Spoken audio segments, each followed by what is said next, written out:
So this is the Trans-America Trail review. We just got back from it. The Jeep is over there, as you can see, but it's really hot, so we're gonna be in the shade and we're gonna discuss this right here. So, I don't even know how to like review this. Did you have fun? Oh yeah, no, I definitely had fun. I don't know if having fun was a combination of having the time off of work and not having to think about work. And a lot of the trail was really cool. Most of the states that we went through, I was seeing for the first time. So it was really cool to see the whole transition from East Coast to West Coast and just watch the terrain like so drastically change. You know, almost every time we went to a new state, it was a little bit different. The coast to coast concept of a trip is incredible. Even if it's a road trip, like if that's all you can do, like totally do it. If you can do it off-road, totally do it. I'm not really sure there's any other cross-country, mostly off-road. By off-road, we're not saying that you're driving through fields or open desert. By off-road, we mean forest roads, fire roads, any kind of access roads, unmaintained routes, some trails that are actually like trails. It's a combination of all those things mixed with a little bit of highway. If that's how you have to make up time, that's what we did. We skipped around a little bit, but we made sure that we stuck to the trail like a magnet. Being that's what we did, I think I would totally recommend somebody do the Trans-America Trail.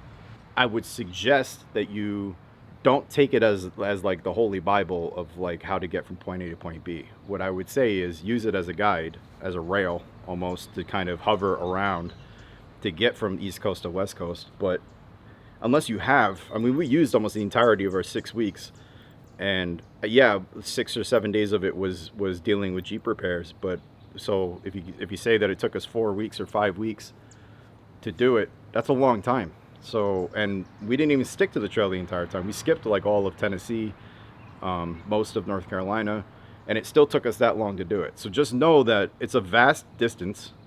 I think it came out to a total of 6,600 miles for us, and a lot of what we did was highway. If you're taking all the hard routes and zigzagging and stuff like that, then you're definitely going to hit 7,000 miles easily, and that's a long distance to cover at a slow pace. Now keep in mind that like on some days you're averaging 5 to 10 miles an hour, so a 300-mile route is going to take you a really long time to do. Like on a scale of 1 to 10, how fun was it? I feel like that's such a hard, like it's hard to review the trail in a sense of like overall, just because it's so long and vast. There's a lot of advice I would give people, like as Brandon was saying, like I wouldn't stick to the trail 100% staying on it. Like if you want to do the trail and do it, but make sure you actually like look at the map and kind of go view other places. Like going to the Colorado sand dunes is not on the trail, and I highly recommend everybody goes there. There's things that you go out and see. If it seems boring that you're on this farm road, then get off, skip a section, and then get on. It's unless you want to feel that accomplishment, but you don't need to stick to it like a magnet. It's just kind of like a guideline. It's like, oh, this is kind of the route this guy took. Kind of make your own route, and that's what we did. Yeah. So that's what I would suggest, is make your own route.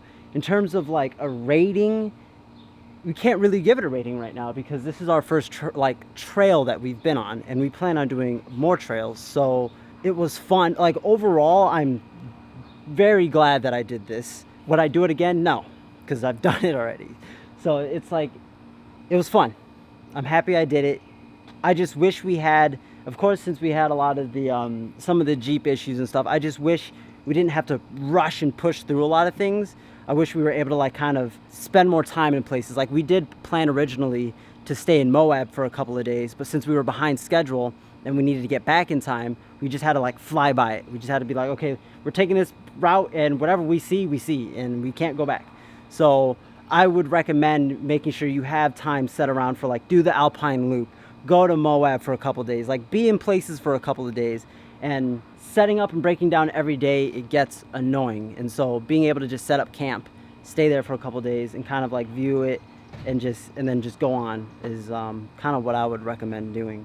Yeah, and then combining that with like trying to do a YouTube channel created like such a major extra workload that it took a little bit of enjoyment out of actually just doing and accomplishing the trail. But our goal from the beginning was to share it, so that's why we did the channel. If you're gonna do it, I would say don't feel obligated to do it how we did it, which is start a channel, deal with the whole growing channel thing, dealing with answering questions and comments and trying to promote your channel and doing all this stuff, because it kind of took away originally why I set out to do it, was just to do it, right? So I would say I get it, like everybody wants to do a YouTube channel, and if that's what you want to do it, but don't feel obligated to document the whole thing unless it's why you set out to do it, because it's really going to take away from a lot of the trip. It's going to make it a little more difficult to enjoy things visually with your own eyes, rather than trying to look at it through somebody else's eyes and then produce visuals the way Braxton does so incredibly well. So do the trip. I would say, if you were going to ask me if you should do the Transamerica Trail and you told me you had 6 weeks, I'd say do it. If you told me you had 2 weeks, I'd say don't even waste your time. Find something like, there's tons of other trails out there. There's Continental Divide, there's the Georgia Traverse, there's the Daniel Boone Backcountry Byway in Tennessee. Yeah, or pick a section. And if you are going to pick sections, start in New Mexico. The section that starts in New Mexico goes up into Trinidad, Colorado. Start there. Don't waste your time with the rest of like Arkansas, Tennessee, Mississippi. There's tons of stuff to do in those states, but what the trail goes through, like the actual Transamerica Trail, if you're going to follow the actual route, it's just bombing through farm roads, and it's dusty, boring, and in my opinion, a complete waste of time. A waste of a lot of time. It took us 4 or 5 days to get through those 3 states on all farm roads, and we got covered in dust, and you're not going to be able to avoid that whether you're on a bike or a car or whatever, and if it rains, it's going to be mud. So again, don't worry about that section of the trail unless you want to do the whole route from East Coast to West Coast, and if you are going to do that, give yourself lots of extra time so that you can do other stuff along the way. Going back to what Brandon was talking about on how to documenting it all and all of that, we spent a lot of time trying to find service and trying to upload. Like, a lot of time was wasted trying to find service and all of that.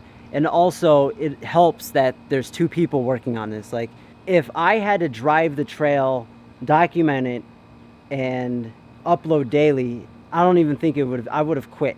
I would have quit one. I would have stopped documenting it, or it wouldn't have been as good in the terms. But the main purpose for this is to have fun, and we did have fun. Sure, there are stressful things, but to me, I like filming, and so there are times when it's stressful, but it's like, yeah, another video, let's get another video and all that. But somebody that doesn't have experience with editing and doing all that, it can get really annoying, because you're spending a lot of time staring at a computer screen when you are out in nature on the trail, and when you should be enjoying that. So it's up to you. It's a lot of things to think about. It's a lot of things to consider. I think it would be a lot easier if you guys ask us questions in the comments below, and we'll answer that, just because there may be specific questions that somebody has about, oh, I'm thinking about doing this on the trail. I actually remember somebody commented asking, like, they bought a truck, or like they asked about a truck. Specifically what kind of vehicle. It was like a old military truck, and it was like 12 feet tall, if I remember in the comment correctly.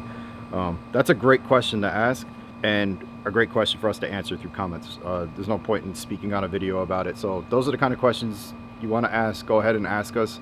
We'll give you our honest opinion. You know that that's what we do. So and also know that, like, all the other comments that have come through, we're going to catch up on these, and we're going to get them all answered. Part of the whole reason was to actually create like a guide that somebody could use to take their 4x4 vehicle on the Transamerica Trail. And so part of that is answering these questions and stuff like that. We're not ignoring you guys. We literally just pulled in. By the time you see this, you might even see this 6 months from now and be like, what is he talking about? All the questions are answered. They will be answered. But that's the way we like to communicate with you guys. So, ask the questions, through the comments. We'll answer them. And yeah, so ask away. Wow, there's a lot of bugs out here. Yes. So thank you for watching, everybody that has watched. If I guess this is later. So if you're watching this and you got to this point and you haven't seen our series, go back and watch our series. It's very, very entertaining. I'm a cinematographer, and I filmed it pretty good, as people would say. But it's entertaining. So it kind of gives you like a view on what the trail is like, if you're wondering what it's like. Yeah, for normal, everyday people with zero experience, as far as I mean, I won't say zero, but maybe 2% experience. Hitting the trail and actually doing it from a real life perspective, with real problems and real challenges and real joy when things were accomplished and all that. It's all in there. So check it out. Start with day 1. binge watch it just like everybody else has. And let us know what you think. Please like, subscribe, tell your mama, tell your father in this one too. He might like it. And I'm hot. We already talked about this in the other video. So we'll see you in the next video, whatever that one is.